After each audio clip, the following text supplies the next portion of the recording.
శ్రీ గురుదేవాయ నమః. ఓం సల్లక్షణ సమారంభాం చిదానందేతి మధ్యమాం అస్మదాచార్య పర్యంతాం వందే గురు పరంపరాం. ఓం గీతామృత మహోదధయే నమః. ఓం గీతామృతాస్వాద ఆనందాయ నమః. రెండవ అధ్యాయం 7వ శ్లోకం నుండి చెప్తాం.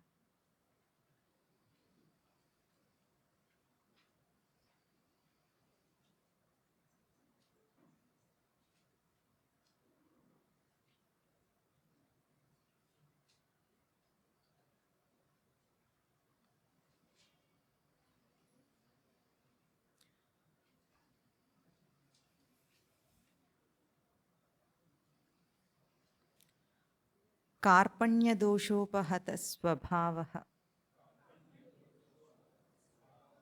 పృచ్ఛామి త్వాం ధర్మసమ్మూఢచేతాః యచ్ఛ్రేయస్యాన్ నిశ్చితం బ్రూహి తన్మే శిష్యస్తేహం శాధిమాం త్వాం ప్రపన్నం.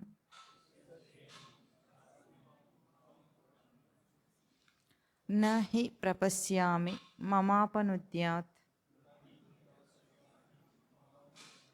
యచ్చోకముచ్చోషణం ఇంద్రియాణాం అవాప్య భూమావసపత్నం రుద్ధం. రాజ్యం సురాణామపి చ ఆధిపత్యం. సంజయ ఉవాచ ఏవముక్త్వా హృషీకేశం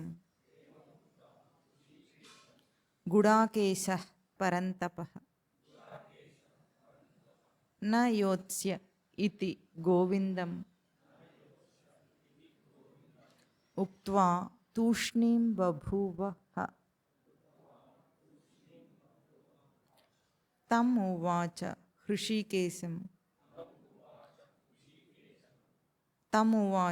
హృషీకేశః ప్రహసన్నివ భారత సేనయోరుభయోర్मध्ये విషీదంతం ఇదం వచః. ఈ శ్లోకాలని ఈరోజు మననం చేయాలి. అప్పటిదాకా మనకేం తెలియదు, మనకేది శ్రేయస్కరమో మనకు తెలియదు. ఇంకా ఏమంటున్నాడు,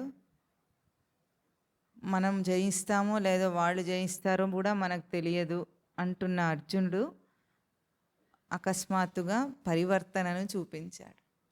అది అకస్మాత్తుగా వచ్చిన పరివర్తన కాదు, ఎందుకంటే వెనుక స్వామి అదిలించాడు కదా, రెండు శ్లోకాల్లో తిట్టి అదిలించినప్పుడు వచ్చిన ఆ మార్పుని ఇంకా కొద్దిగా వెనుక ఉన్న ఏడుపుతో కలిపి జోడించి చెప్పుకుంటూ వచ్చాడు. ఎట్లా ఉంటుందంటే, పిల్లవాడు ఎప్పుడే బాగా ఏడుస్తున్నాడు అనుకోండి, చెప్పిన మాట వినకుండా, ఎంత బుజ్జగించినా వినకుండా ఏడుస్తుంటే వాడి గోల వాడు ఉంటే అమ్మ ఏం చేస్తుంది, బెదిరించి తిడుతుంది కదా. అప్పుడు బెదిరించి తిట్టినప్పుడు వాడు ఒక్కసారిగా టేప్ రికార్డ్ ఆఫ్ చేసినట్టు ఆపేయాడు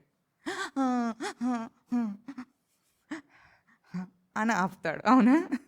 టక్కుమని ఆపలేడు కదా ఎవరైనా. ఏడుస్తున్నవాడు, పెద్దగా ఏడుస్తున్నవాడు టక్కుమని ఆపకుండా ఇట్లా గుక్కబట్టి కొద్దిగా ఆపుతాడే, అట్లా ఆపాడు. అట్లా అర్జునుడు స్వామి తిట్టిన తర్వాత కూడా అట్లా కాదు మాధవ, నేను ఎందుకు అట్లా అంటున్నానంటే, కథం భీష్మమహం సంఖ్యే, ఎందుకు నేను చంపలేను వాళ్ళని, ఈ ఇషుభిః ప్రతియోత్స్యామి అని ఎందుకు అంటున్నానంటే, వాళ్ళు నాకు గురుతుల్యులు కదా, వాళ్ళు మహానుభావులు కదా, అందుకని నేను చంపలేకపోతున్నానని తన సమస్యను చెప్పుకున్నాడు అన్నమాట. బెదిరించిన తర్వాత మళ్ళీ ఇంకా అంతకుముందు ఎట్లా ఉన్నాడు, నేను అది, వాళ్ళు ఇది, మనం ఇది అని తనకి అంత తెలిసినట్టుగా మాట్లాడిన అర్జునుడు ఏం చేస్తున్నాడు ఇప్పుడు, అది కాదు మాధవ, నా సమస్య ఏమిటంటే, ఇంతవరకు నేను వాళ్ళని గురుతుల్యులుగా, మహానుభావులుగా, గొప్పవాళ్ళుగా భావించాను కాబట్టి ఇప్పుడు వాళ్ళని చంపాలంటే నాకు కష్టంగా ఉంది అని చెప్పుకునే ప్రయత్నం చేస్తున్నాడు. ఇంకొక విషయం ఎట్లాగో మనకేం తెలియదు అనటంలో అక్కడ అర్జునుడు ఆ మాట మాట్లాడటంలో ఏదైతే న చైతద్విద్మః కతరన్నో గరీయః యద్వా జయేమ యదివా నో జయేయుః అన్న ఆ మాటలు ఏం చెప్తున్నాయంటే అక్కడ అద్వైత వేదాంత సిద్ధాంతంలోనే ఒక సూచన చేస్తున్నాయి. అద్వైత వేదాంతం ఏం చెప్తుందంటే అద్వైతం అంటే రెండవ దాని యొక్క ధ్యాస ఉండదు. జీవుడు ఎప్పుడు తన ధ్యాసతోనే ఉంటాడంటే తానేది గ్రహిస్తున్నాడో వాడికి అదే సత్యం, ఇంకొక సత్యం వాడికి కనిపించదు. ఇది అద్వైతం అన్నమాట. అంటే వాడు వేరే దాన్ని గ్రహించే స్థితిలో లేడు. ఎప్పుడైనా మనం ఏం చేస్తామంటే మనకు తెలిసిందే లోకమంతా ఉన్నట్లుగా, లోకమంతా తెలిసినట్లుగా భావిస్తుంటాం. అట్లాగే అర్జునుడు కూడా స్వామికి తెలుసు, అక్కడ తెలియంది ఎవరికి, మనకు తెలియదు అన్నాడు. మనకు తెలియదు అన్న దాంట్లో అర్జునుడికి తెలియదు. ఏది మేలైందో ఆ నిశ్చయం అర్జునుడికి లేదు. ఎవరు గెలుస్తారో అర్జునుడికి తెలియదు. కానీ స్వామికి అన్నీ తెలుసు. ఏది మనకు మేలైందో శ్రేయస్కరమో అర్జునుడికి అది తెలుసు. ఎవరు గెలుస్తారో అది తెలుసు. కానీ ఆ స్వామికి తెలుసునన్న అంశం అర్జునుడు తన గ్రహింపులోకి తీసుకోలేకపోతున్నాడు. తన గ్రహింపు తనకే సత్యంగా ఉంది ఇప్పుడు. అంటే జీవుడు తానేది ఊహించుకుంటే ఎదుట అదే చూస్తాడు, అదే దర్శనం చేస్తాడు, ఇంకొకటి చూడలేడు. అట్లాగే ఒక సైంటిస్ట్ ఉంటాడు, ఈ కాలంలో గొప్పగా చలామణి అవుతున్న సైంటిస్ట్. అతను ఏమంటాడంటే ఈ సృష్టిలోని రహస్యాలు ఇంతవరకు మానవుడు తెలుసుకోలేకపోయాడు అని అంటాడు. వీడికి బాగా నవ్వొచ్చింది ఆ ఇంటర్వ్యూ చూస్తున్నప్పుడు. నీకు తెలియకపోతే ఎవరికి తెలియనట్ట, నువ్వు గొప్ప సైంటిస్ట్ అయితే మాత్రం నీకు తెలియదు అని అనుకుంటున్నాడు. ఎప్పుడో భారతదేశంలో ఋషులు మునులకు అవన్నీ తెలుసు, వాళ్ళకి ఇంకా తెలియదు. ఆ దరిదాపుల్లో కూడా లేరు వాళ్ళు. అయినా సరే మనకింకా మానవ జాతికి తెలియదని మాట్లాడేస్తున్నాడు. అంటే తనకెంత జ్ఞానం ఉందో అంతే బయట ఉందనుకుంటాడు. అది అక్కడ అర్జునుడు కూడా అటువంటి ఉద్దేశంతోనే చెప్తున్నాడు. అయితే ఎప్పుడు తెలుస్తుంది? స్వామికి తెలుసు అన్న సత్యం తెలియాలంటే తనలో భ్రాంతి తొలగాలి. ఆ భ్రాంతి తొలిగే పరివర్తనను, ఆ మార్పును ఇక్కడ చూపిస్తాడు అర్జునుడు. అది చాలా గొప్ప విశేషం అర్జునుడి లోపల. ఆ పరివర్తన ప్రతి సాధకుడికి రావాలి. ఎందుకంటే ఒక బయాస్డ్ మైండ్ అంటాం. ఒక బయాస్డ్ మైండ్ అంటే తాను అనుకున్నదే సత్యం అన్న ఒక దృష్టితో జీవిస్తుంటాడు. సాధారణంగా అందరూ అట్లాగే ఉంటారు. అట్లా కాకుండా తన దోషం ఏమిటో తనకు తెలియాలి. ఇప్పుడు సాధారణంగా అధ్యాత్మ విద్యకు వచ్చిన తర్వాత మీ అందరికీ ఏమైనా ప్రశ్నలు ఉన్నాయా అడగటానికి? ఏమైనా ఈ రంగంలోనే, ఈ సబ్జెక్ట్లోనే. మళ్ళీ ఏదో అడగద్దు, మళ్ళీ మా ఇంట్లో కష్టాల గురించి అని అడగద్దు సామాన్యుల్లాగా. అవి కాకుండా ఈ సబ్జెక్ట్లోనే మీకేమైనా ప్రశ్నలు ఉంటే మీరు ఎలాంటి ప్రశ్నలు అడుగుతారు? ఇన్నాళ్ళు శ్రవణం చేస్తున్నారు కదా, దీంట్లో మీకు అసలు ప్రశ్నలే లేవా? ఏమి ఉంటే ఎట్లాంటివి ఉంటాయి?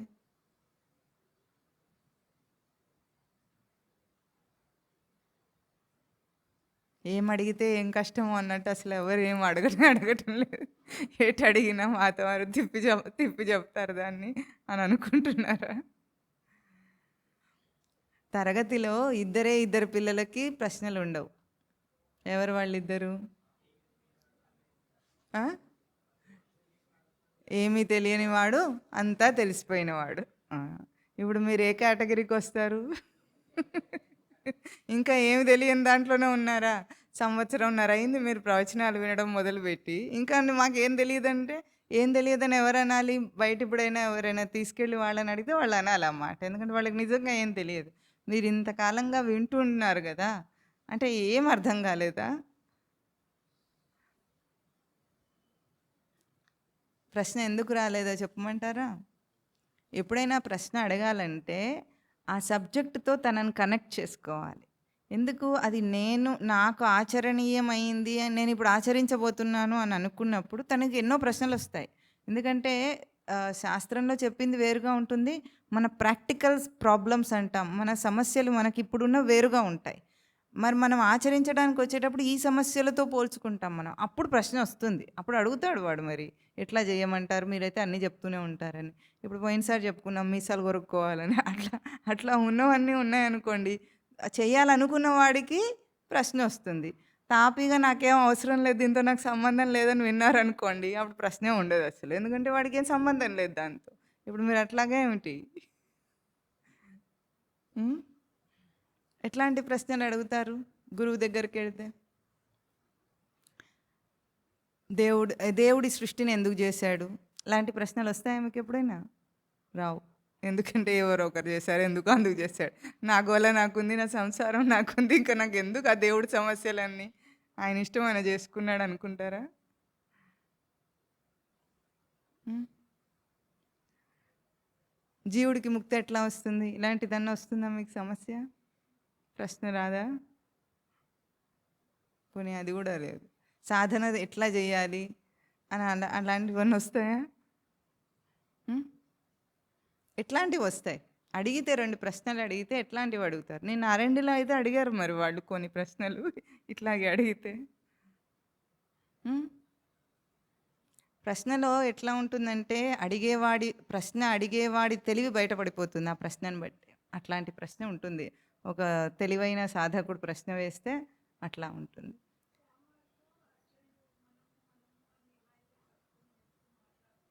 హ్మ్. హ్మ్. హ్మ్.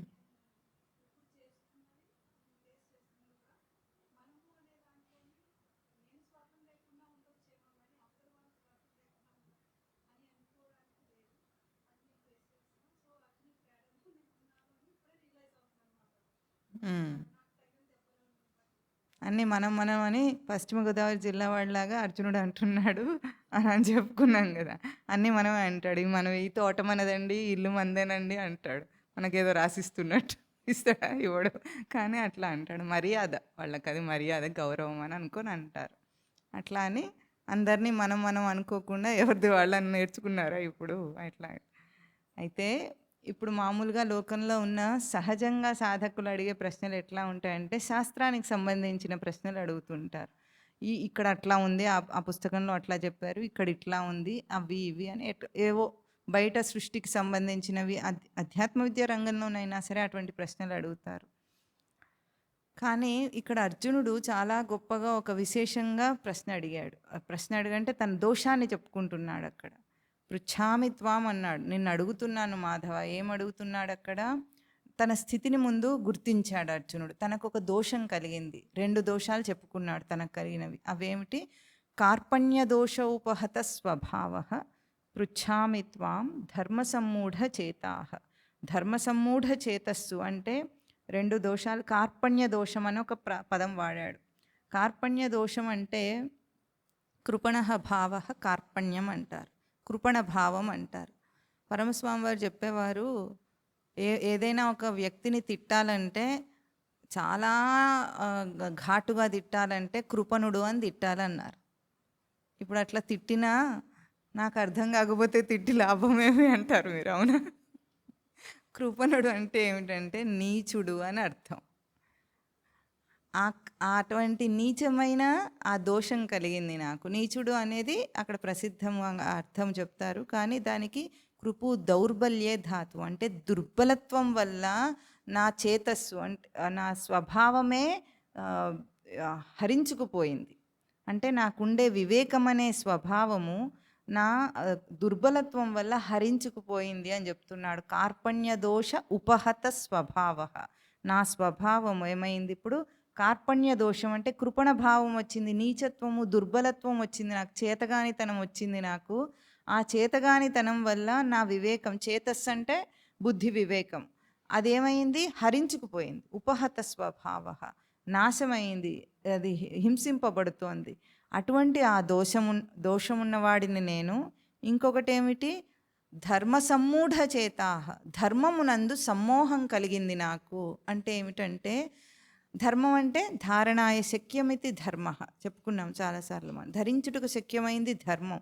తాను ధరించగలిగింది ఏమిటో, ధర్మమేదో అధర్మమేదో దాన్ని వివేకం చేసి తెలుసుకునే బుద్ధి వివేకం కూడా నాకు దాని అందు సమ్మోహం కలిగింది. మోహం అంటే భ్రాంతి కలిగింది. ఇప్పుడు నాకేం అర్థం కావటం లేదు అసలు. నేనేం చెయ్యాలో నేనేం చేయకూడదో నాకు అర్థం కాని స్థితిలో నేనున్నానని తన 2 దోషాలను ఎత్తి చూపించి తానే చెప్పుకున్నాడు. ఇది సాధకుడు తనలో తాను గుర్తించవలసింది. అంటే ఇప్పుడు అర్జునుడి చిత్తానికి కలిగిన విక్షేపం ఏదైతే ఉందో, ఆ దుర్బలత్వం ఏదైతే ఉందో అందరికీ కలుగుతూనే ఉంటుంది. అంటే చేయాలనుకుంటాడు, చేయలేకపోతాడు. ఏం చేయాలి? ఎట్లా చేయాలి? ఏది ధర్మం? ఏది అధర్మం?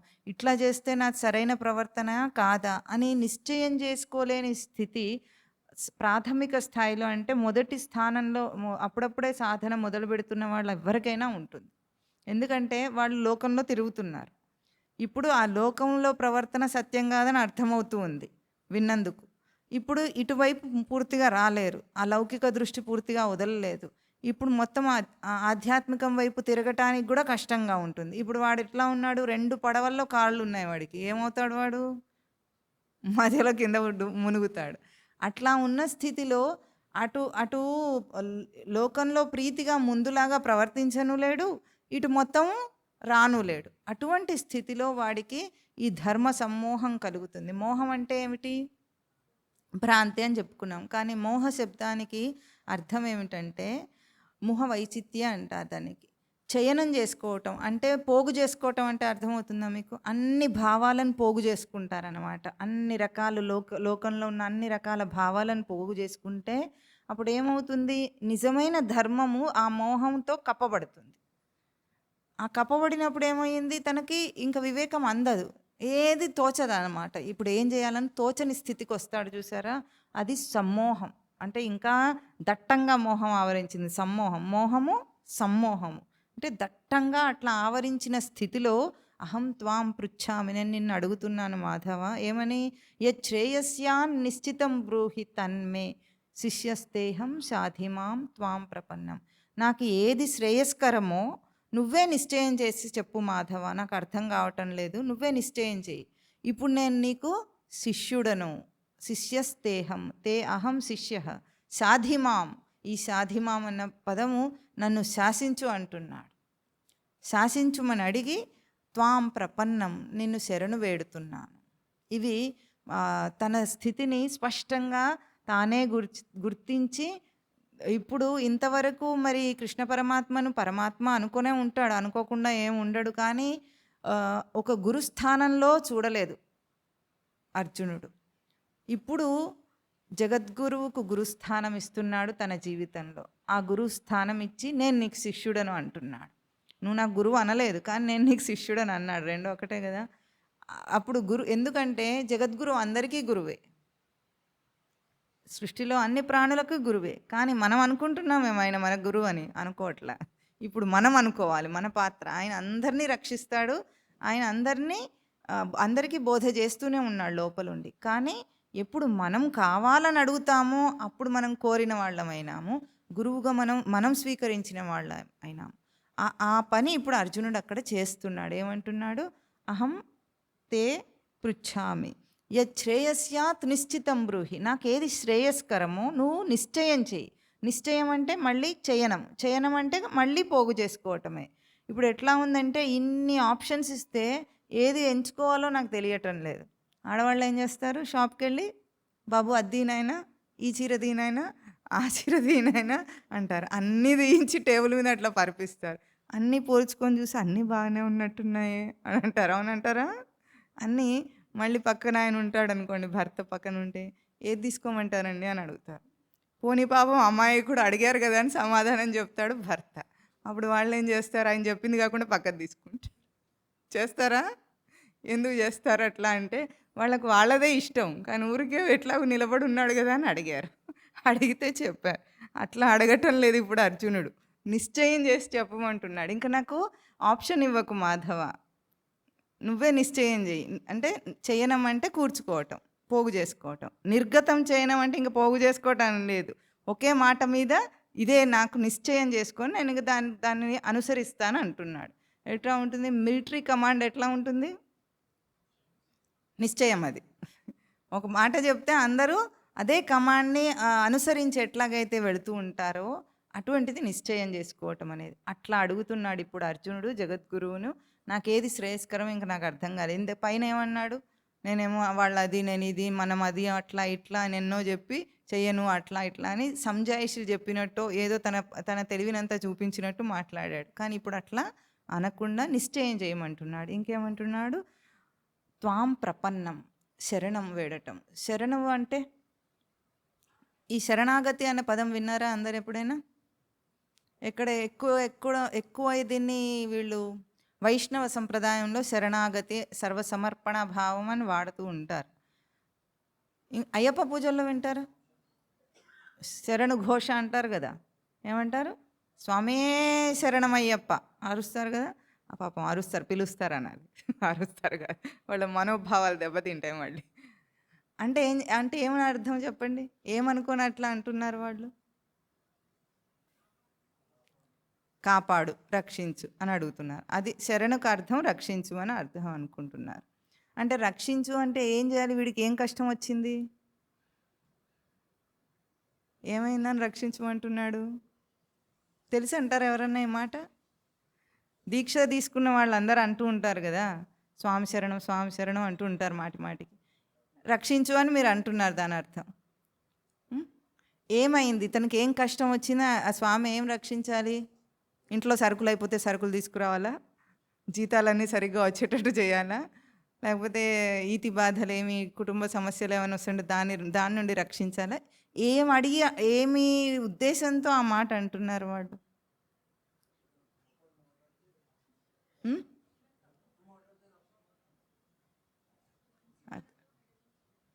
మంచి పథంలో నడిపించమని అడిగితే బాగుంటుంది. వాళ్ళకి అంత తెలివి ఉంటే, అంత ఎరుకతో అంటే అది బాగుండేది. అట్లా అనాలి. అదే దాని సరైన సమాధానం, అర్థమే అది శరణు అన్న పదానికి. కానీ అందరు ఆ మాట అన్నారు. ఎందుకు అంటున్నారో తెలియకుండానే అనేస్తారు. ఏం రక్షించాలంటే, నీ కష్టం ఇప్పుడు అర్జునుడు ఏం చెప్పాడు? నాకు ఈ కష్టం ఉంది, నాకు ఈ దోషాలు ఉన్నాయి, నేను ఈ రకమైన భ్రాంతిలో ఉన్నాను, దాని నుండి నన్ను రక్షించమని అడిగాడు. ఆ స్పష్టత ఉండాలి సాధకుడికి. రక్షించుమని పరమాత్మను అడిగినా, గురువుని అడిగినా దేని నుండి నువ్వు అడిగేది? అక్కడ ఆ స్పష్టతనిస్తున్నాడు అర్జునుడు. శరణు శబ్దానికి అర్థం ఏమిటంటే హింసాయాం ధాతు, హింసించుమని అడుగుతున్నాడు. అదేమిటి రక్షించమని అంటే హింసించమంటారేమిటి అని అన్నాడు. హింసించటం అంటే ఎట్లా ఉంటుందంటే, తనకు ఏవైతే దోషాలు ఉన్నాయో ఆ దోషాలను హింసించు. దోషాలను హింసిస్తే మిగిలిందెవరు? సచ్చిదానంద స్మృతి స్వరూపమే ఉంటుంది అక్కడ. దానికి దోషాలు వచ్చినాయి కాబట్టి అది జీవభావం అంటున్నాం మనం. దానికి దోషాలు లేకపోతే సచ్చిదానంద స్మృతి స్వరూపమే, తానే ఆ బ్రహ్మస్వరూపం. కాబట్టి ఇప్పుడు ఏమంటున్నాడు? ఆ దోషాలను హింసించమని అడుగుతున్నాడు. శరణు అన్నప్పుడు ఎప్పుడైనా సరే ఆ భావం ఉంటుందన్నమాట. దోషాలను హింసించే లక్షణం ఒకటి ఉండాలి, అది హింసిస్తుంది. ఇప్పుడు శరణు అంటే ఏమన్నాడు? పైన నేను ఏవైతే 2 దోషాలు చెప్పానో వాటిని నన్ను శుద్ధి చేయమంటున్నాడు. హింసించటం అంటే ఎట్లా ఉంటుందంటే, ఒక దెబ్బ తగిలింది అనుకోండి పిల్లవాడికి. దెబ్బ తగిలితే మనం కిందపడి మట్టిలో కిందపడి మోకాలు చిప్ప పగిలింది, రక్తం వస్తుంది. ముందు ఏం చేస్తాం మనం? గాయాన్ని ఏం చేస్తాం? క్లీన్ చేస్తారు, మీ భాషలో శుద్ధి చేస్తాం. ఆ శుభ్రం చేసేటప్పుడు ఏం చేస్తాము? ఆ స్పిరిటో ఏదో పెడతారు కదా, బెటడైన్ లాంటిది ఏదో పెట్టి రుద్దుతారు దాన్ని. అప్పుడు నొప్పి ఉంటుందా ఉండదా? అది శరణం. లేకపోతే ఇన్ఫెక్షన్ వస్తుంది ఆ దుమ్ము వల్ల. ముందు ఆ గాయం మీద ఉన్న దుమ్మంతా తీసేయాలి. తీసేస్తేనే అప్పుడు అది మళ్ళీ దానికి ఏదైతే మనం ఉపచారం చేయబోతున్నాం అంటే ట్రీట్మెంట్ ఇవ్వబోతున్నాం, ఫస్ట్ ఎయిడ్ ఇవ్వబోతున్నామో అది పనిచేస్తుంది. లేకపోతే ఇన్ఫెక్షన్ వస్తుందని వాడు ఎంత ఏడిచినా సరే రుద్ది దాన్ని శుభ్రం చేస్తాం. ఆ తర్వాత ఒక టీటీ ఇంజెక్షన్ ఇస్తారా? ఇంజెక్షన్ ఇచ్చేటప్పుడు బాగుంటుందా, నొప్పి వస్తుందా? నొప్పి వచ్చినా సరే ఇంజెక్షన్ ఇస్తామా? అది శరణం అంటే నీకు ఏమైనా సరే నువ్వు శరణ్ అడిగితే స్వామి నిన్ను రక్షిస్తాడు. నువ్వు ఇట్లాగా నేను ఇట్లా అనలేదు శరణ్ అన్నప్పుడు, నేను ఇట్లా అనలేదు అన్నా సరే ఆయన అది పట్టించుకోడు. నీ లోపల ఉన్న దోషాలను నువ్వు ఎక్కడెక్కడైతే ఇరుక్కొని ఉన్నావో నీ భావాలన్నిటినీ శుద్ధి చేస్తాడు. అది చేసి తీరుతాడు. అది చేసిన తర్వాత మనకు అర్థమవుతుంది అది మన మంచి కోసమే చేశారని. ఆ సమయంలో కొద్దిగా బాధపడవచ్చు, ఎందుకంటే ఇంజెక్షన్ ఇస్తే పిల్లవాడు ఏడుస్తాడు, అట్లాగే ఉంటుంది అంతే. ఆ తర్వాత గాయం నయమైపోతుంది. అది మన కోసమే చేశారని మనకు అర్థమవుతుంది. ఎట్లాగో ఆ శరణు అన్నది ఎప్పుడు కూడా గురువు దగ్గర, పరమాత్మ దగ్గర మనం అడగాలి. మన చేతగానితనాన్ని ఒప్పుకొని అప్పుడు అడిగితే ఆ చేతనైనతనం ఎక్కడి నుండి సమాధానం చెప్తుంది అనుకుంటున్నారు? లోపల నుండి చెప్తుంది. స్వామి ఏం చెప్పారు 10వ అధ్యాయంలో? ఆత్మభావస్థ భాస్వతా జ్ఞానదీపేన అజ్ఞానజం తమః నాశయామి. నేను ఎక్కడ ఉంటాను? నీ ఆత్మభావంలో ఉండి, ఆత్మభావస్థ భాస్వతా జ్ఞానదీపేన, వెలుగుతున్న జ్ఞానదీపంతో అజ్ఞానజం తమః నాశయామి. నీ అజ్ఞానం వలన కలిగిన చీకటి తమస్సు ఏదైతే ఉందో దాన్ని నేను నాశం చేస్తా. ఎక్కడుండి చేస్తాడు? ఆత్మభావస్థ. చెప్పండి. ఆత్మభావస్థ భాస్వతా జ్ఞానదీపేన అజ్ఞానజం తమః నాశయామి. నీ లోపలుండి చేస్తా ఆ పరివర్తన. అంటే ఏ చేతగానితనం ఎక్కడుంది? మన దగ్గరే ఉంది. ఇప్పుడు చేతనైన తనం ఎక్కడి నుండి వస్తుంది? తన దగ్గర నుండే వస్తుంది. అందుకే సాధకుడు ఎప్పుడు బాగా గుర్తించాలి, మీకే సమస్య వచ్చినా సరే సాధనలో నిజంగా ముందంజ వేయాలనుకుంటున్న వాడికి పరమాత్మ ఎప్పుడూ వెన్నంటూ ఉంటాడు, తప్పకుండా ఉంటాడు. సృష్టిలో ఏది తప్పైనా సరే, ఏది అబద్ధమైనా సరే, ఇది అబద్ధం కాదు. ఎప్పుడు కావాలంటే అప్పుడు నీ లోపల మాట్లాడతాడు, నీకే సమాధానం వస్తుంది నీ లోపల నుండి. ఎప్పుడు? నువ్వు అడిగిన పక్షం. అడగనప్పుడు కూడా చెప్తూనే ఉంటాడు, కానీ మనం పట్టించుకోము. అప్పుడు లోపల నుండి పలకటం ఎప్పుడూ వస్తూనే ఉంటుంది, కానీ మనం దాన్ని పట్టించుకోకుండా తిరుగుతున్నాం గనక. ఎప్పుడైతే దాన్ని గుర్తించడానికి మనం ప్రయత్నం చేస్తామో, తనను తాను శుద్ధి చేసుకొని లోపల స్వామి మాట నేను అర్థం చేసుకోవాలి, ఏం నాకు సూచన వస్తుందో అర్థం చేసుకోవాలి అని ప్రయత్నం చేసిన సాధకుడికి అన్ని లోపల నుండే పలుకుతాయి. ఇది అర్జునుడు ఈ శ్లోకంలో చూపించిన ఒక విశిష్టత. త్వాం ప్రపన్నం అన్నాడు. ప్రపన్నం అంటే పత్లు గతౌ ధాతు. నేను ఇప్పుడు సచ్చిదానంద స్మృతిని అనుసరించి ప్రవర్తించడానికి నిశ్చయం చేసుకున్నాను. నేను నీకు శిష్యుడను అంటున్నాడు. శిష్యుడు అంటే శాసింపబడేవాడే, గురువు చేత శాసింపబడేవాడు శిష్యుడు. శాసింపబడుటకు ఒప్పుకున్నవాడు. ఒప్పుకోకపోతే దూరంగా వెళ్ళిపోతాడు. ఒప్పుకున్నవాడు తిట్టినా దగ్గరగా ఉంటాడు. తిట్లు అనుకోడు వాడు, దాన్ని సవరణ అనుకుంటారు ఎవరైనా. కానీ అది నచ్చని వాడికి, అభిమానం ఉన్నవాడికి ఏమంటే ప్రతిసారి ఇట్లాగే ఉంటుంది అని దూరంగా వెళ్ళిపోతాడు. కానీ ఎవరైతే ఒప్పుకుంటారో ఆ ఒప్పుకున్నవాడు, శిక్షణ అంటే మనకు తెలుస్తుంది. ఇప్పుడు మిలిటరీలో శిక్షణ తీసుకుంటారు. అక్కడ ఎట్లా ఉంటుంది మిలిటరీ శిక్షణ? మామూలు మనిషికి టార్చర్ పెట్టినట్టు ఉంటుంది అది. అయినా వాళ్ళందరూ కావాలని వెళ్ళి చేరారు కదా ఆ శిక్షణ తీసుకోవడానికి. వాళ్ళు కావాలని వెళ్ళారా, వీళ్ళే పిలిచారా? కావాలని వెళ్ళారు. కావాలని వెళ్ళి ఆ శిక్షణ తీసుకుంటే తనలోని సమర్థత బయటికి వస్తుంది శిక్షణలోనే. అటువంటిది ఎవరైతే చేస్తారో వాడు శిష్యుడు. నాకు కావాలి అని శిక్షణ తీసుకుంటాడు, తీసుకొని తనలో పరివర్తనను తీసుకుంటాడు, ఆ మార్పు చూస్తాడు. ఇప్పుడు అటువంటి మార్పును ఇక్కడ మనకు అర్జునుడు చాలా స్పష్టంగా చూపించాడు. ఇది ప్రతి సాధకుడికి జరగాలి, శుద్ధి అవ్వాలి. ఎందుకు? బోధ ఎటువంటి గొప్ప తత్వాన్ని చెప్పబోతున్నారో ఆ గొప్ప తత్వాన్ని అవగాహన చేసుకునే అంత సమర్థత ఉండాలా లేదా? లేకపోతే ఏమనుకుంటారు అందరూ, అర్జునుడు కనుక ఇట్లా జిజ్ఞాసతో అడగకపోతే నేను నీకు శిష్యుడనని, ఏదో అర్జునుడు కదా, బావ కదా అని, బావమరిది కదా అని చెప్పిన బావమరుదుల సంభాషణ అనుకుంటారు. అటువంటి పక్షపాతం ఏం లేదు అక్కడ కేవలము జగద్గురువు ఒక సాధకుడికి, నిజమైన ఉత్తమ సాధకుడికి చేస్తున్న బోధగా అమృత స్వరూపమైన ఈ గీతామృతాన్ని అందించాడు. అక్కడ ఎందుకు అందించాడు? అర్జునుడికి కృష్ణుడి మీద నమ్మకం ఉందా లేదా? పరమాత్మ అని ఉంది, మనందరికీ ఉన్నట్టుంది. మనందరికీ ఎట్లా ఉంది? దేవుడు అంటే మనకు నమ్మకం ఉందా లేదా? అందరి లోపల ఉంటాడని ఉందా లేదా? అంతా ఆయనే చూసుకుంటాడని ఉందా లేదా? అయినా దాని యొక్క తత్వస్వరూపం మనకు తెలియదు. ఎట్లాగో సామాన్యుడికి ఎట్లా తెలియదో అర్జునుడికి కూడా తెలియదు. కృష్ణ పరమాత్మ యొక్క తత్వస్వరూపం తెలియదు అర్జునుడికి. వేదాంత తత్వం తెలియదు. తెలియకుండానే విశ్వాసం ఉంది, శ్రద్ధ ఉంది, అన్నీ ఉన్నాయి. కానీ ఇప్పుడు ఆ తత్వస్వరూపాన్ని చూపించి అప్పుడు అర్జునుడిని సాధకుణ్ణి చేయాలి. తత్వం అంటే ఏమిటంటే, కృష్ణ పరమాత్మ అంటే మనకేం తెలుసు? అవతారమూర్తి అనుకుంటున్నాం మనం. ఒక దేహధారిగా అవతరించిన స్వామి అట్లాగే చూస్తున్నారు. కానీ 7వ అధ్యాయంలో స్వామి చెప్తాడు, అవజానంతి మా మూఢాహ మానుషీం తను మాశ్రితం. అంటే మూఢులు నన్ను అవ్యక్తం వ్యక్తిమాపన్నం మన్యంతే మాం అబుద్ధయ. బుద్ధి లేని వాళ్ళు, మూఢులు నన్నేమనుకుంటారు? అవ్యక్త స్వరూపమైన నన్ను వ్యక్త స్వరూపంగా అనుకుంటున్నారు. మానుష దేహంతో పుట్టిన వాడినిగా అనుకుంటున్నారు వాళ్ళు. మూఢులు, మూర్ఖులు అని అంటున్నాడు. కృష్ణుడంటే సచ్చిదానంద స్మృతి స్వరూపం అంటే కేవల లక్షణాత్మక స్వరూపం, ఒక సత్యం అది. సత్యం అంటే రూపం ఉండదు దానికి. లోకంలో కనిపించే అన్నిటికీ ఏముంటాయి? 4 ఉంటాయి వాటికి. లోకంలో కనిపించే ప్రతిదానికి ఏమిటవి చెప్పండి? నామ, రూప, క్రియా, గుణం. ఈ 4తో కనిపిస్తాయి మనకు లోకంలో ఏదైనా. నామం అంటే దానికి ఒక పేరుతో ప్రసిద్ధమై ఉంటుంది. తర్వాత దానికి ఒక ఆకారం, రూపం ఉంటుంది. తర్వాత దానికి ఒక గుణం ఉంటుంది, దానికి ఒక క్వాలిటీ ఉంటుంది, దానికి ఒక క్రియ ఉంటుంది, దానికి ఒక పనితనం ఉంటుంది. ఇప్పుడు ఈ మైక్ ఉందనుకోండి, దీనికి ఒక మైక్ అనే పేరు ఉంది కదా దీనికి. అట్లాగే దీనికి ఒక పనితనం ఉంది, దీనికి ఒక గుణం ఉంది, దీనికి ఒక ఆకారం ఉంది. లోకంలో కనిపించే ప్రతీదీ నామరూప క్రియా గుణములతోనే వ్యక్తమైన జగత్ ఇదంతా. కానీ దీనికంటే వేరుగా ఒక సత్యం ఇందులో ఉంది. అదేమిటి?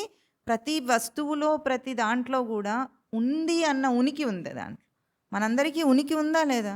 ఉనికి ఉండి, ఉనికి ఆధారమై ఉండి ఈ నామరూప క్రియాగుణములతో ఈ దేహం వ్యక్తమైంది. అంటే ఈ వ్యక్తమయ్యే దాని వెనుక అవ్యక్తంగా ఇంకోటి ఉందా? ఆ సత్యం తత్వం. ఆ తత్వాన్ని ఇప్పుడు అర్జునుడికి బోధ చేయబోతున్నాడు స్వామి. కాబట్టి అర్జునుడికి ఉన్న సాధారణ భక్తి విశ్వాసాలని అతిక్రమించి తత్వస్వరూపాన్ని తెలుసుకొని అప్పుడు నిజ సాధకుడు కావాలని స్వామి ఇంతటి పరివర్తనను అర్జునుడిలో తీసుకొచ్చేటట్లుగా అర్జునుడికి విషాదాన్నే కలిగించారు. ఇంకా ఏమంటున్నాడు అర్జునుడి చెప్పిన తర్వాత కూడా ఏమంటాడంటే, నహి ప్రపశ్యామి మమాపనుద్యాత్ యచ్చోకముచ్చోషణం ఇంద్రియాణం. నా ఇంద్రియాల్లో ఇప్పుడు ఎటువంటి బాధను నేను అనుభవిస్తున్నానంటే మాధవ, నాకు తెలియటం లేదు ఈ బాధను ఎట్లా తప్పించుకోవాలో. ఎటువంటి బాధ అది? అవాప్య భూమావసపత్నం వృద్ధం రాజ్యం సురాణామపి చ ఆధిపత్యం. ఈ లోకంలో, ఈ భూమి మీద ఏమంటే శత్రుశూన్యమైన భూమండలం ఉన్నప్పటికీ, అంటే నాకు ఎవ్వరూ శత్రువులు లేకుండా ఈ భూమి తయారైనప్పటికీ, ఇంకా రుద్ధం రాజ్యం, సమృద్ధమైన రాజ్యాన్ని నాకు ఇచ్చినా కూడా, ఇంకా సురాణామపిచ ఆధిపత్యం, సురులు అంటే దేవతలకు ఆధిపత్యాన్ని నాకు ఇచ్చినా కూడా ఈరోజు నా ఇంద్రియాల్లో నేను అనుభవిస్తున్న పీడ, దుఃఖం పోదు మాధవ, పోయేటట్లు లేదు అంటున్నాడు. అంటే అర్థం చేసుకోండి ఎంత బాధను అనుభవిస్తున్నాడు అర్జునుడు అక్కడ. అర్జునుడు లాంటి ఒక ప్రజ్ఞాశాలికి, వివేకవంతుడికి, మహావీరుడికి ఇటువంటి స్థితిని చూపిస్తోంది కథ. బాగా గుర్తుపెట్టుకోండి. లోకంలో ఎంతమంది ఎంతో ప్రజ్ఞాశాలులు ఉన్నారు. ఎవరికైతే ఆధ్యాత్మిక ఆధారమైన జీవితం కాదో, లోకంలో ఎన్ని సాధించినా సరే ఏదో ఒక రోజు వాడికి నిస్పృహ, ఈ డిప్రెషన్ అనేది వచ్చి తీరుతుంది. లోకంలో ఎన్ని సాధించినా సరే. ఎందుకు వస్తుంది అంటే ఆధ్యాత్మిక ఆధారమైన విలువల ఆధారం లేకపోతే జీవితంలో ఎన్ని సాధించినా సరే, ఎంత ప్రజ్ఞాశాలి అయినా సరే, లోకంలో బలవంతుడైనా సరే, సక్సెస్ఫుల్ పర్సన్ అని మనం ఎవరిని అంటామో వాళ్ళు ఎవరైనా సరే ఇది లేకుండా వాళ్ళు మనశ్శాంతిని పొందలేరు. ఇప్పుడు ఇట్లా అంటున్న అర్జునుడికి స్వామి ఆ బాధ, పీడ జరుగుతుంది అంటే ఏ జపమో, మంత్రమో, పూజనో, వ్రతమో చెప్పాడా? మనం ఏం చెప్తాం? ఇట్లాగే పురోహితుడి దగ్గరికి వెళితే అసలు మనశ్శాంతి లేదండి అంటే ఆయన ఏం చెప్తాడు చెప్పండి? ముందైతే అంత లోయెస్ట్ లెవెల్లో ఏం చేస్తారు? భక్తి టీవీలో లాంటి వాళ్ళైతే రాళ్ళు రప్పలిస్తారు, ఉంగరాలు పెట్టుకోమని. అవునా? ఇస్తారా ఇవ్వరా? ఇస్తారు. ఆ తర్వాత ఇంకో కొంచెం హయ్యర్ లెవెల్కి వస్తే వాళ్ళు ఇంకా లోవర్ లెవెల్లో వీడు చూశాడు ఒకసారి భక్తి టీవీలో, పేర్లు వాళ్ళ పేరు వాళ్ళే రాసుకోవాలట. ఎందుకు రాయాలో వీడికి తెలియదు కానీ వాళ్ళ పేరు అంతా అందులో విశేషమేమో అక్షరాలన్నీ మారుస్తూ ఉంటారు. చూసారా ఇలాంటివి ఎప్పుడైనా మీరు? అంటే మీకు అన్నీ సమకూరాలంటే, మంచి పరిస్థితులు రావాలంటే నీ పేరు నువ్వే రాసుకో, ఇన్నిసార్లు రాసుకో, అన్నిసార్లు రాసుకో అని చెప్పే వెర్రి వాళ్ళనాలో ఏమనాలి? వాళ్ళని ఏమనమంటారు? వినేవాడు వెర్రివాడా, చెప్పేవాడు వెర్రివాడా?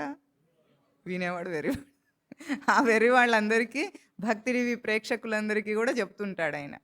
అంత స్థాయి నుండి ఇంకా కొంతమంది జపం చేసుకో బాబు, రామనామం చెప్పుకో, కృష్ణనామం చెప్పుకో, అట్లాంటివి చెప్తుంటారు. ఏ మంత్రమో, వ్రతం చెప్తుంటారు. కొంతమంది వ్రతాలు, స్త్రీలందరూ పాపం వ్రతాలు చేస్తూ ఉంటారు. ఇంట్లో సుభిక్షంగా ఉండాలని, శాంతి సౌభాగ్యాలు ఉండాలని చేస్తారా? వాళ్ళు ఏమంటే గట్టు మీద దీపం పెట్టమంటే పెడతారు, గట్టు కింద దీపం పెట్టమంటే పెట్టేస్తారు బాబు. నీళ్ళల్లో దీపం పెట్టమంటే పెడతారు, నీళ్ళ బయట దీపం పెట్టమంటే పెడతారు. ఏ చేయమంటే అది ఆకులో పెట్టమంటే పెడతారు, డిప్పలో పెట్టమంటే పెడతారు, ఎక్కడ పెట్టమన్నా పెడతారు పాపం. పెడతారా? శ్రద్ధ గలవాళ్ళు వాళ్ళు చాలా. ఇంకా మగవాళ్ళకి ఇలాంటి సంబంధం ఉండదు. ఆడవాళ్ళకే ఉంటాయి. ఇంకా మగవాళ్ళకి ఏమైనా చెప్తే ప్రదక్షిణలు చెయ్యి బాబు. ఆ చెట్టుకి, ఈ చెట్టుకి, ఈ గుళ్ళో, ఆ గుళ్ళో అట్లా 40 చెయ్యి, 150 చెయ్యి, ఎన్నన్నా చెయ్యి అంటారు. 108 చెప్తారు పాపం. సంఖ్య ఉంటుంది దానికి. అలాంటివి చెప్తారా? చెప్పి ఇంకా ఏం చెప్తారు? యజ్ఞాలు, యాగాలు కూడా చేయిస్తారు. కొంచెం హై లెవెల్ డబ్బులున్న వాళ్ళకి చేయిస్తారు అవన్నీ. ముందే వాళ్ళకి తెలుస్తుంది. మీ ఫైనాన్షియల్ స్టేటస్ ఏమిటో తెలుసుకునే చేయిస్తారు వాళ్ళు. ఊరికే చేయించరు. అంత స్తోమత లేని వాళ్ళకి పెద్ద పెద్దవి చెప్పరు పాపం. చిన్నవి చెప్పి సాటిస్ఫై అవుతారు. బాగా డబ్బున్న వాళ్ళనుకోండి, మంచి గొర్రె దొరికిందనుకోని వాళ్ళు ఏం చేస్తారు, పెద్ద పెద్ద యాగాలు, యజ్ఞాలు చేయించి వాటికి ఏమేమో దానాలు ఇప్పించుకుంటారు. ఇవి చెప్పాడా స్వామి ఇక్కడ? నాకంత పీడ అనుభవిస్తున్నాను, మనశ్శాంతి లేదంటే ఏం చెప్పాడు? ఒక నవ్వు నవ్వుతాడు ఇప్పుడు కింద తర్వాత శ్లోకంలో. ప్రహసన్నివ అంటారు దాన్ని. ఒక నవ్వు నవ్వుతాడట. ఏం మాట్లాడుతున్నాడో ఏమిటో అర్జునుడు అని అట్లా నవ్వుతాడు స్వామి. ఇవేవి ఇచ్చినా సరే మనశ్శాంతి రాదు మనిషికి. ఏ మనశ్శాంతి అయితే అహంకార మమకారాల వల్ల పోయిందో, అహంకారము మమకారము ఉన్న మనిషికి మనశ్శాంతి రాదు. అది పోయిన దానికి లోకంలో ఏది ఇచ్చినా అది తీరదు. ఇక్కడ ఏమంటున్నాడు? భూమంతా శత్రుశూన్యమైనప్పటికీ నాకు నా ఈ ఇంద్రియాలలో అనుభవిస్తున్న ఈ శోకం పోవటం లేదంటున్నాడు. అంటే ఎందుకు భూమి అంతా శత్రుశూన్యమైన పోవట్లేదంటే శత్రువు బయట లేడు కాబట్టి. భూమండలంలో ఎక్కడా శత్రువు లేడు. శత్రువు ఎక్కడున్నాడు? తన మనస్సే తన శత్రువు. ఏ దుర్బల మనస్సుందో, చేతగాని మనస్సుందో అదే తన శత్రువు కాబట్టి ఈ భూమండలం అవాప్య భూమా అసపత్నం. భూమౌ అసపత్నం అంటే ఎక్కడ శత్రుశూన్యమైన ఈ భూమండలం అయినా సరే నాకు శాంతి లేదంటున్నాడు. ఎందుకు? దీన్నే ఏమంటారంటే మామూలు భాషలో చెప్పాలా మీకు, రామేశ్వరానికి వెళ్ళినా శనేశ్వరం తప్పదని విన్నారా? అంటే ఏమిటి?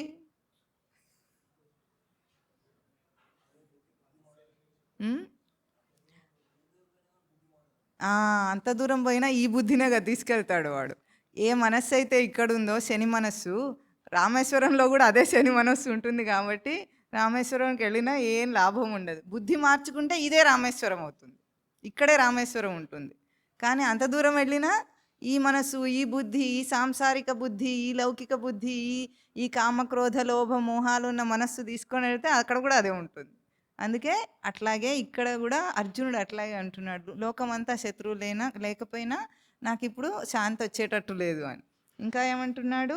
రుద్ధం రాజ్యం, సమృద్ధమైన రాజ్యాన్ని నాకు ఇచ్చినా కానీ, ఈ లోకంలో సమృద్ధమైన రాజ్యాన్ని ఇచ్చినా, సురాధిపత్యం అంటే దేవతల ఆధిపత్యాన్ని నాకు ఇచ్చినా ఈ శోకం మాత్రం పోయేటట్టు లేదు. అందుకే ఈ లోకంలో ప్రస్తుతం జనాలకున్న సమస్య ఇది.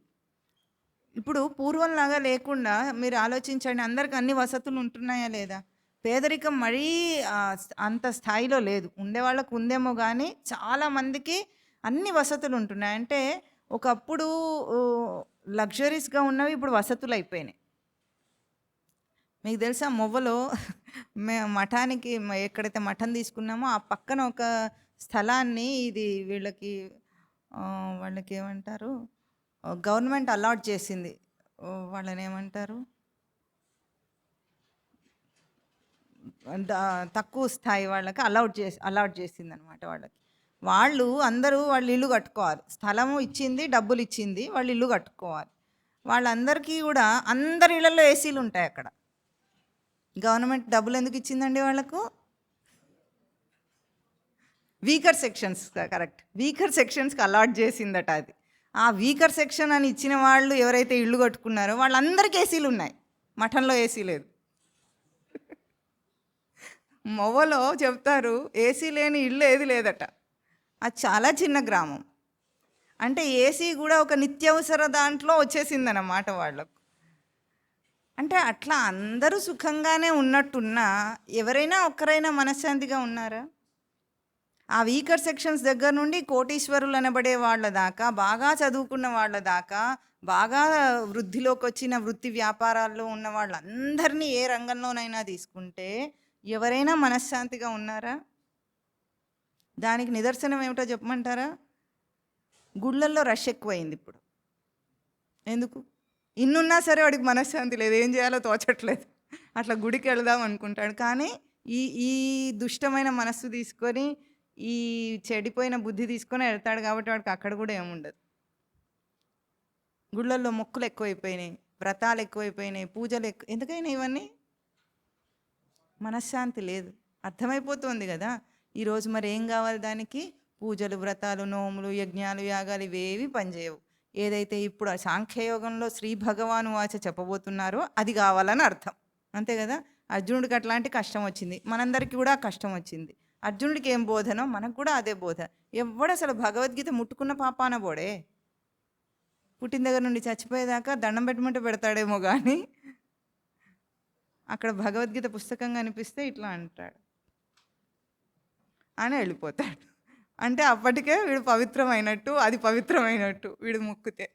అందుకంటే ఎక్కువ ఎవరు ఏం చేయరు. అట్లా అంటున్నాడు ఇప్పుడు అర్జునుడు. ఇప్పుడు అట్లా అన్న తర్వాత సంజయ ఉవాచ మొదలైంది. ఇంకా అర్జునుడు నోరు మూసుకుంటాడు. ఇప్పుడు ఏమంటాడు? ఏవముక్త్వా హృషీకేశం గుడాకేశ పరంతపః న యోత్స్య ఇతి గోవిందం ఉక్త్వా తూష్ణీం బభూవః. ఈ విధంగా చెప్పి హృషీకేశుడితో ఈ విధంగా చెప్పాడు. ఎవరట అది చెప్పినవాడు? గుడాకేశ పరంతపః. 2 బిరుదులు ఉన్నాయి ఇప్పుడు అర్జునుడికి. ఎవరికి చెప్పాడు? హృషీకేశం గోవిందం ఇదముక్త్వా, ఈ విధంగా చెప్పి తూష్ణీం బభూవః, నోరు మూసుకొని మౌనమును దాల్చాడట.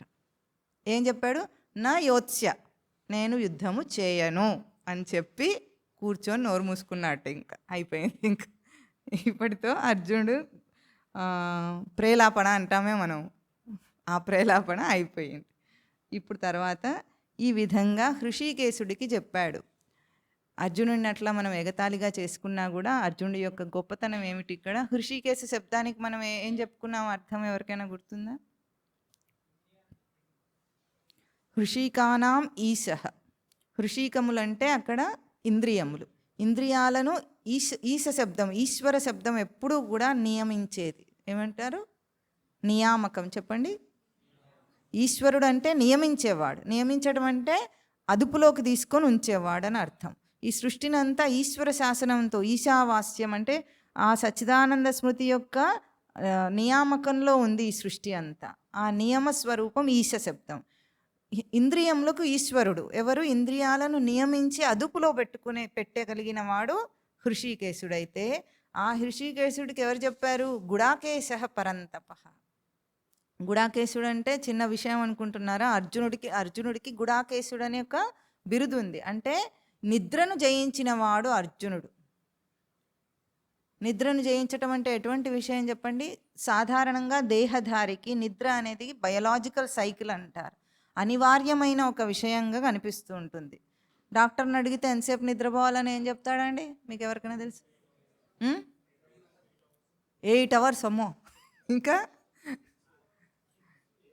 డాక్టర్ ఏం చెప్తాడంటే చిన్నపిల్లలు 8 గంటలు, ఆడవాళ్ళు 7 గంటలు, మగవాళ్ళు 6 గంటలు పడుకోవాలట.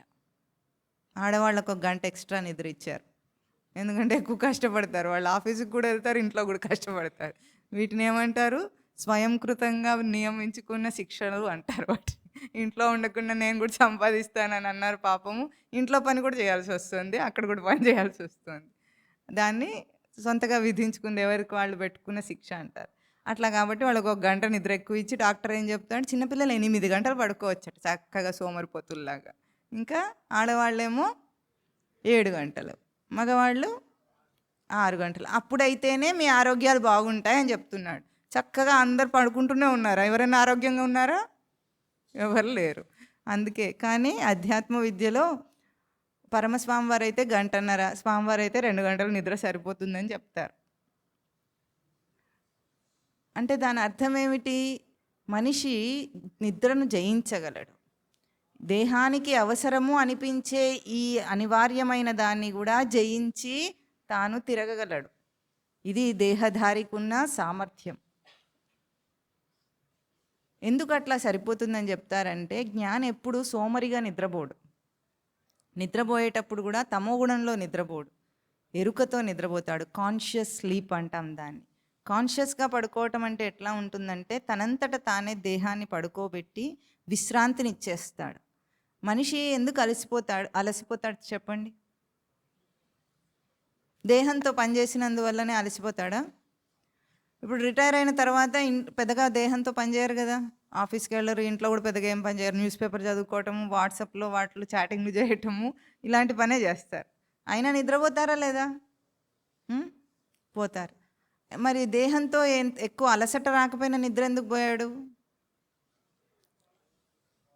మనిషికి దేహంతో అలసట రావట్లేదు, దేహం కంటే ఎక్కువగా మనసుతో అలసిపోతున్నాడు. మనసుతో నిర్విరామంగా ఆలోచిస్తుంటాడు కాబట్టి అసలు మధ్యలో ఎడతెగకుండా అంటే ఆపకుండా ఆలోచిస్తూ ఉంటాడు కాబట్టి అది వాడికి బాగా అలసటనిస్తుంది.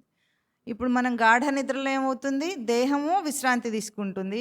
దేహం ఎట్లా విశ్రాంతి తీసుకుంటుంది? ఈ కర్మేంద్రియాలు మాత్రం విశ్రాంతి తీసుకుంటాయి. లోపల ఉన్న ఇంటర్నల్ ఆర్గన్స్ ఏవి విశ్రాంతి తీసుకోవు. గుండె కొట్టుకుంటూ ఉంటుంది, లివర్ పనిచేస్తూ ఉంటుంది, జీర్ణ కోసం పనిచేస్తూ ఉంటుంది, అన్నీ పనిచేస్తాయి. శ్వాస కోసం పనిచేస్తుంది, అన్నీ పనిచేస్తాయి. లేకపోతే చచ్చిపోడు.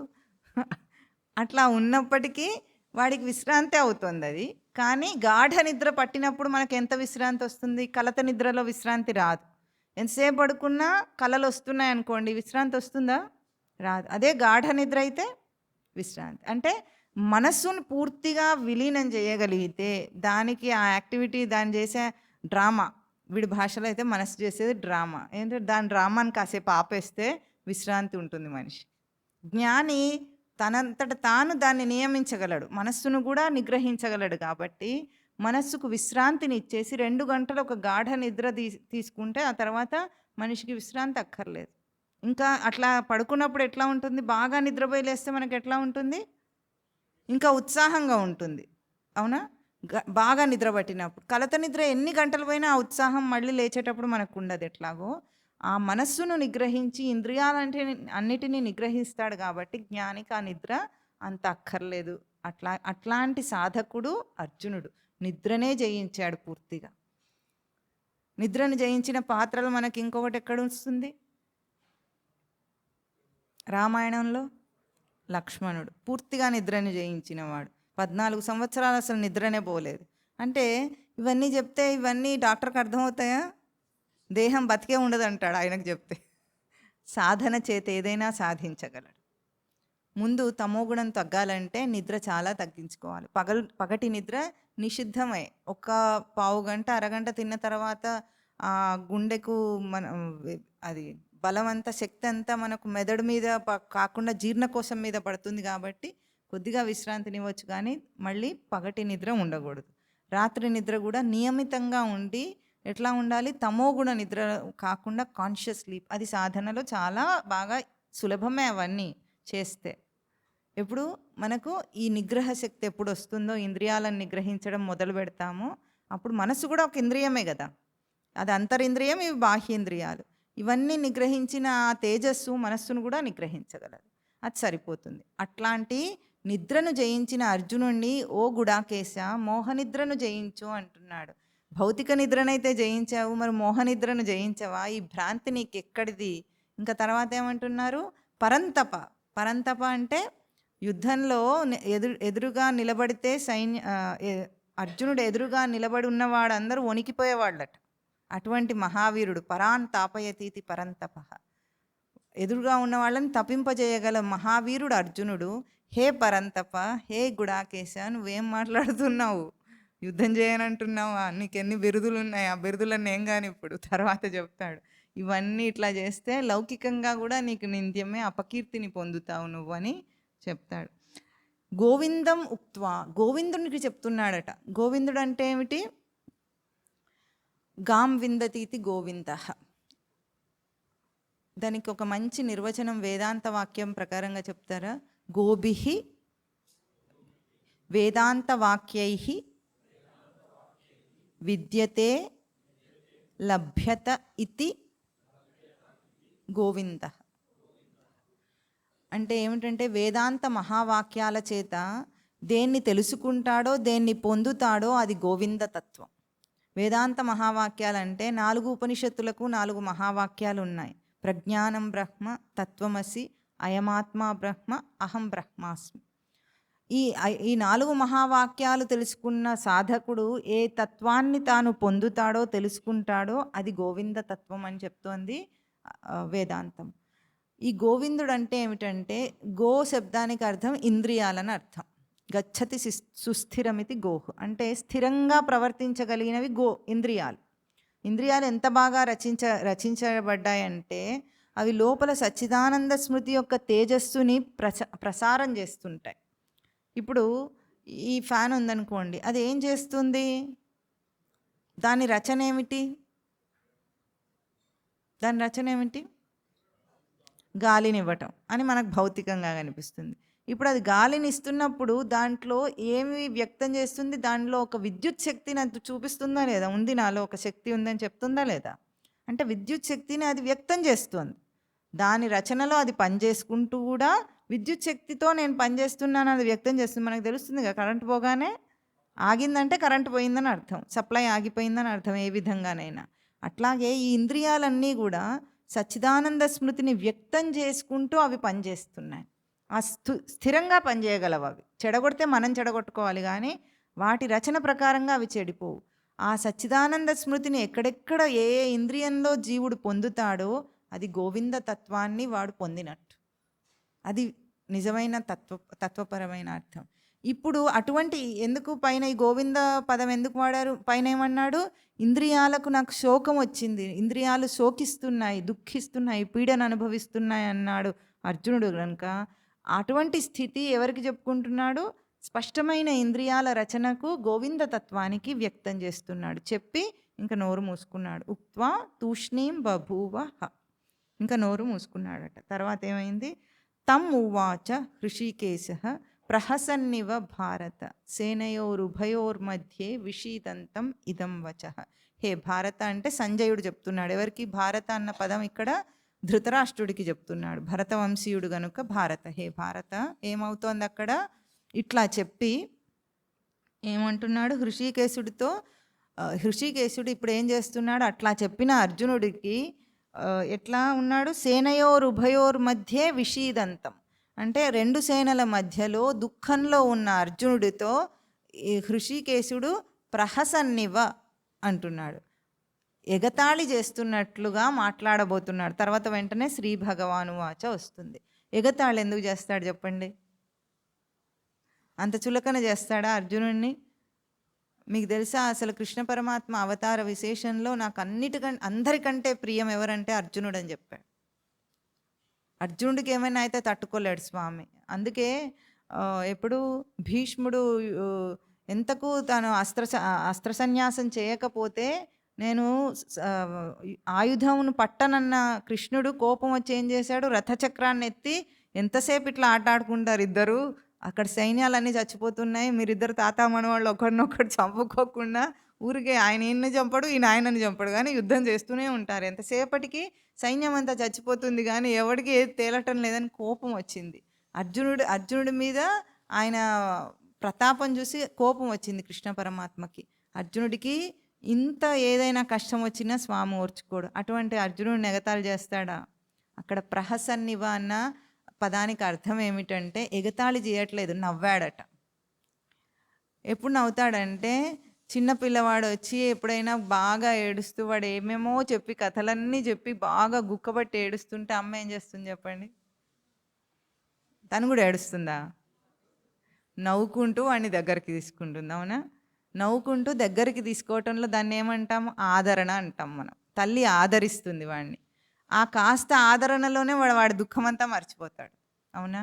ఈరోజు అమ్మలా చెయ్యరు పాపం. పిల్లలకి ఏదైనా కష్టం వస్తే వాడిని ఉల్టా తిట్టడమే కానీ వాడి కష్టం ఏమిటో అర్థం చేసుకుందాం అనుకోరు. మార్కులు రాక వాడేడుస్తుంటే ఒక పక్క ఫెయిల్ అయ్యావా చూడు, పక్కవాడు అదయింది ఇదయింది, ఇన్ని ట్యూషన్లు పెట్టాను, నేను అని చేశాను, నీకు ఫీజు కట్టాను, అది చేశాను, ఇది చేశాను, అంతా అరిచి గోల పెట్టి వాడిని ఇంకా బాధపడతారే కానీ వాడికి ఏం బాధ వచ్చిందో కనుక్కుంటారా? కాస్త కనుక్కోరు. అందులో 10th క్లాస్లో రిజల్ట్స్ వచ్చినాయి అనుకోండి, ఎవరైనా 10th క్లాస్ పిల్లలు ఉన్న తల్లిదండ్రులు ఎట్లా ఉంటారంటే వాడికి ఎన్ని మార్కులు వచ్చినాయి వాటికి దాంతో సంబంధం కాదు. పక్కింటి వాళ్ళు ఎదురింటి వాళ్ళు ఎవరోలో అడుగుతారు, మీ వాడికి ఎంత వచ్చింది, మీ వాడికి ఎంత వచ్చింది. ఇప్పుడు అక్కడ చెప్పుకోవాలి కాబట్టి వాళ్ళ పరువు ప్రతిష్టల సమస్య, వీడి చదువు సమస్య కాదు అది. పెద్దగా ఏమిటి పక్క వాళ్ళకి చెప్పుకోవాలి. రిజల్ట్ రాగానే ఫోన్లు వస్తుంటాయి, ఇంకా అందుకోసం తిడుతుంటారు. వీడి మనోభావాలతో వాళ్ళకేం సంబంధం లేదు. వీడి కష్టమేమిటో సంబంధం లేదు. వాడు నిజంగా సరిగ్గా రాయలేదా? ఏం జరిగిందో కనుక్కుందామని అనుకోరు. ఆ ప్రెషర్ ఎట్లా ఉంటుంది చెప్పండి? పిల్లల మీద ఎంత బాధాకరమైన అదేమిటి? ఆ చిన్న దాన్ని మనం గోటితో పోయేదాన్ని గొడ్డలి దాకా తీసుకెళ్ళినట్టు చేయకుండా, అంత చిన్న విషయమే గదా! ఇప్పుడు రాకపోతే ఏమైంది? మళ్ళీ చదివితే వస్తుందా లేదా? వస్తుంది. అంతలోనే సృష్టి ఏమన్నా ప్రళయం అవుతుందా? లోకం ఆగిపోతుందా? ఏమన్నా అవుతుందా అసలు? ఏం గాదు. అంత సరళంగా తల్లిదండ్రి పిల్లలను తీసుకోగలిగితే, వాళ్ళ కష్టాన్ని అర్థం చేసుకోగలిగితే, వాళ్ళు ఎవరెవరినో స్నేహాలు చెయ్యరు. ఎవరెవరితోనో వెళ్ళిపోరు. వాళ్ళు చెడు వ్యసనాలకు బానిసలవ్వరు. తల్లిదండ్రి చేతిలోనే ఉంది ఆ పని. వాళ్ళు ఇవన్నీ చేస్తున్నారు. చెడు స్నేహాలు చేస్తున్నారు. ఒక వ్యసనానికి బానిసవుతున్నారు. లేదా చివరికి ఆత్మహత్యలే చేసుకుంటున్నారంటే కేవలం తల్లిదండ్రి ఆదరణ లేకపోవటమే కారణం. తల్లిదండ్రులు ఏం చేస్తారు? అన్ని వసతులు ఇస్తారు కానీ మానసికంగా వాడికి ఒక ఆదరణనివ్వరు. దగ్గరికి తీసుకొని ఏమైంది? నువ్వేం చేయకపోయినా ఏం కాలేదు సృష్టిలో. అయినా ఇంకా ఎంతో మనిషికి అవకాశాలున్నాయి గదా! అంతలోనే ఏం కొంపలంటిక్కుపోతాయా? ఏం గాదు అన్న ఆ భరోసా తల్లిదండ్రి ఇవ్వగలిగిన రోజు ఎట్లా ఉంటుంది? వాడు ఒక్క చిన్న మాటలోనే ఎంతో ఆదరణను పొంది దుఃఖమంతా మర్చిపోతాడు. తల్లి గుండెలకు హత్తుకుంటే పిల్లవాడు ఏడుస్తాడా? ఆపేస్తాడా? ఎంత బాధనైనా మర్చిపోతాడు. లేదు నాన్న అమ్మ ఏమంటుందో తెలుసా మీకు? కింద పడితే లేదు నాన్న, లేదు నాన్న అంటుందా? ఆ చిన్న మాట అమ్మంటేనే వాడు నమ్మాడే. గురువు జగత్తు లేదు, లేదు, లేదు అంటుంటే ఎప్పుడైనా ఎవరైనా నమ్ముతారా? నమ్మే ప్రసక్తే లేదు. వాడు అమ్మ మాటను నమ్మి నిజంగానే దెబ్బ తగలలేదు అనుకున్నాడు. అది చూడు బండ విరిగిపోయింది నీకేం కాలేదంటే నిజంగా అనుకుంటాడు వాడు. అంతేనా? వాడికి దెబ్బ ఉన్నా మర్చిపోయాడు వాడు. లేదని అమ్మంటే మర్చిపోయాడే. అంత ఆదరణ తల్లి చెప్తే వచ్చింది. గురువు ఎన్నిసార్లు ఈ జగత్తు లేదురా, ఈ సంసారం లేదురా, ఇది అసత్యం రా అని చెబుతుంటే కూడా అర్థం కాదు. మళ్ళీ నాకున్న సమస్యలు నాకు అంటాడు వీడు. లేదురా అంటుంటే ఉందంటాడు. ఇంకా వాడు ఎట్లా? ఈ ఆదరణను తీసుకోడు. ఎటువంటి వాడు తీసుకుంటాడు? ఇప్పుడు అర్జునుడు లాంటి వాడికి అటువంటి ఆదరణ వస్తుంది. ఆ ఆదరణ జగద్గురువు యొక్క ఆదరణ. అది మనందరిలో కూడా అందరికీ ఉంది. ఎవరికి వస్తుంది అంటే నేను సాధన చేస్తాను అని తన సమర్థతను తాను చైతన్యవంతం చేసుకోవాలి. వచ్చే వారం మనము శ్రీ భగవానువాచ మొదలవుతుంది. భగవాన్ శబ్దానికి అర్థమే సమర్థత. భగవాన్ అంటే ఏమనుకుంటున్నారు? ఏదో కలికి భగవాన్, ఆ భగవాన్, ఈ భగవాన్. భగవాన్ అంటే ఏమనుకొని పెట్టుకుంటారో వాళ్ళు. వీడికైతే తెలియదు కానీ శక్తి, జ్ఞాన, తేజో, వీర్య, బల, ఐశ్వర్య, షడ్గుణ ఐశ్వర్య సంపన్నుడు భగవాన్. ఆ శక్తి సామర్థ్యాలు ఎట్లా ఉంటాయో వచ్చే వారం మనం ముందు భగవాన్ లక్షణాలు చెప్పుకొని శ్రీ భగవాను వాచ మొదలవుతుంది. ఇది భగవద్గీత ఆరంభం. ఇక్కడ నుండి మొత్తం అంతా కూడా ఈ కథా సందర్భం అంతా తప్పిపోతుంది. ఇంకా అక్కడ కౌరవులు పాండవులు కాదు. ఇక్కడ ఏముంటుంది? జీవుడికి బోధ ఎట్లా ఉండాలి. ఏదైతే మౌలికమైన బోధ అంటారు దీన్ని, అంటే జన్మనెత్తిన జీవుడు తెలుసుకోవలసిన ముఖ్యమైన అంశం ఇది. ఇది తెలుసుకోకుండానే మానవ జన్మనెత్తి జన్మ అయిపోయింది, చచ్చిపోయాడు. ఏం చేశాడు మధ్యలో? ఇంతకు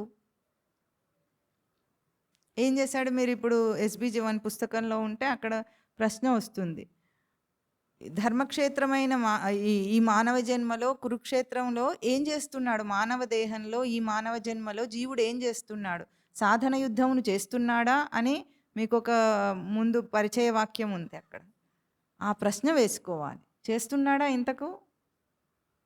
వచ్చే వారము దాని మీద మీకు వచ్చే గురువారము గురు పౌర్ణమి అవుతోంది.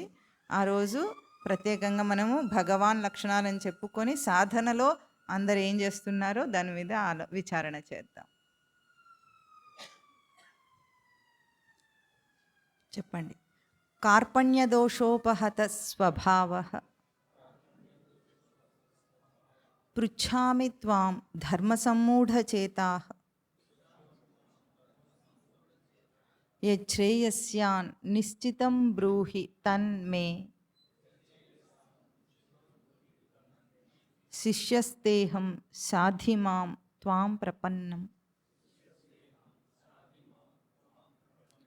నహి ప్రపశ్యామి మమాపనుద్యాత్ యచ్చోకముచ్చోషణం ఇంద్రియాణం అవాప్య భూమావసపత్నం రుద్ధం రాజ్యం సురాణామపి చ ఆధిపత్యం. సంజయ ఉవాచ ఏవముక్త్వా హృషీకేశం గుడాకేశః పరంతపః న యోత్స్య ఇతి గోవిందం ఉక్త్వా తూష్ణీం బభూవః. తమువాచ హృషీకేశః ప్రహసన్నివ భారత సేనయోరుభయోర్मध्ये విషీదంతం ఇదం వచః. ఓం తత్సత్.